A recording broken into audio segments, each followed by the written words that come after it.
पे अपनी बात रख रहा हूं। यह विधेयक जितना बड़ा नाम लेकर आया है उतने ही बड़े सवाल साथ लाया है। इस बिल का उद्देश्य राष्ट्रीय सुरक्षा और लोक स्वास्थ्य को सुदृढ़ करना बताया गया है, लेकिन इसकी संरचना, प्रावधान और भाषा में भारी अस्पष्टता है। अतिशक्तियां और राजस्व वसूली की प्रवृत्ति स्पष्ट रूप से दिखाई देती है।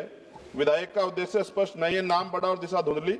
सरकार कहती है कि उपकर राष्ट्रीय सुरक्षा और लोक स्वास्थ्य पर व्यय को पूरा करेगा, लेकिन कौन सी राष्ट्रीय सुरक्षा परियोजना, कौन सा स्वास्थ्य कार्यक्रम, कितना फंड किस योजना को मिलेगा, किस मंत्रालय को कितना आवंटन होगा, विधेयक में एक भी ठोस उल्लेख नहीं।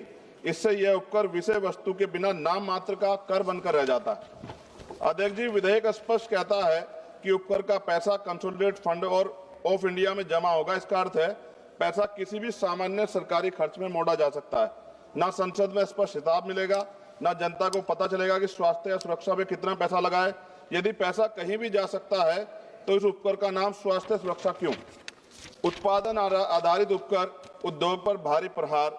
इस बिल में मशीनों की क्षमता और उत्पादन पर उपकर लगाया जाएगा। इतना भारी उपकर छोटे उद्योग को समाप्त करेगा, मध्यम उद्योग को अस्थिर करेगा, लाखों परिवारों की आजीविका खतरे में पड़ेगी, उत्पादकों पर अनुचित आर्थिक दबाव पड़ेगा। क्या सरकार उत्पादन और उद्यमियों को दंडित करना चाहती है बिल लाकर? क्या अधिकारियों को अत्यधिक सख्त या भ्रष्टाचार का खतरा दोगुना? विधेयक में तलाशी, जब्ती, छापे, निरीक्षण, गिरफ्तारी और सख्त ऑडिट के विशाल अधिकार संयुक्त आयुक्त स्तर के अधिकारियों को दिए गए हैं। इससे अधिक शक्तियों से दमनकारी कर वसूली बढ़ेगी, व्यवसायी भय में काम करेंगे, भ्रष्टाचार और रेंट स्कीम को बढ़ावा मिलेगा। इतिहास गवाह है, कभी अत्यधिक दमन से न अनुपालन बढ़ता, न राजस्व। अवैध छुपा हुआ भूमिगत उत्पादन बढ़ेगा।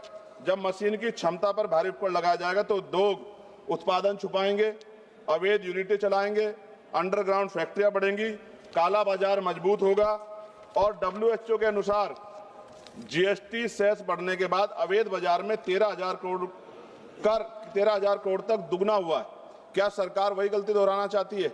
नशीले उत्पादों की मांग कीमत बढ़ने पर भी नहीं घटती। अध्यक्ष जी, पान मसाला जैसे उत्पाद एडिक्टिव है। कीमत बढ़ने से इनके उपभोक्ता कम नहीं होते, बल्कि गरीब लोग सस्ते, मिलावटी, जहरीले, काला बाजार उत्पाद खरीदते हैं। स्वास्थ्य जोखिम में बढ़ता है, सरकारी अस्पतालों पर बोझ बढ़ता है, समाज में दीर्घकालिक नुकसान होता है।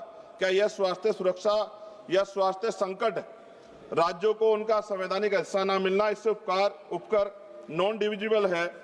इसका अर्थ है राज्यों को इसमें से 1 रुपया भी का भी हिस्सा नहीं मिलेगा। केंद्रवाद बढ़ेगा, राज्यों की वित्तीय स्वायत्तता कमजोर होगी, विकास योजनाओं पर प्रतिकूल प्रभाव पड़ेगा। राज्यों का हक क्यों छीना जा रहा है? अध्यक्ष जी, विधेयक को संसदीय परीक्षण से बचाकर जल्दी पारित करने की कोशिश गलत। इतना महत्वपूर्ण और व्यापक प्रभाव वाला विधेयक उद्योग, उपभोक्ता, राज्यों, कर प्रणाली, आर्थिक गतिविधि सभी को प्रभावित करता है।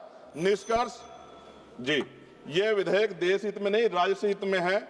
और माननीय अध्यक्ष जी, सभी तथ्यों को देखते हुए स्पष्ट है, यह विधेयक अस्पष्ट है, अनियंत्रित है, शक्तियां देता है, उद्योग विरोधी है, अवैध बाजार बढ़ाएगा, गरीबों को नुकसान पहुंचाएगा, राज्यों के अधिकार छीनता है और उपकर प्रणाली को अविश्वसनीय बनाता है। हमारी स्पष्ट मांग है, विधेयक को तत्काल प्रवर समिति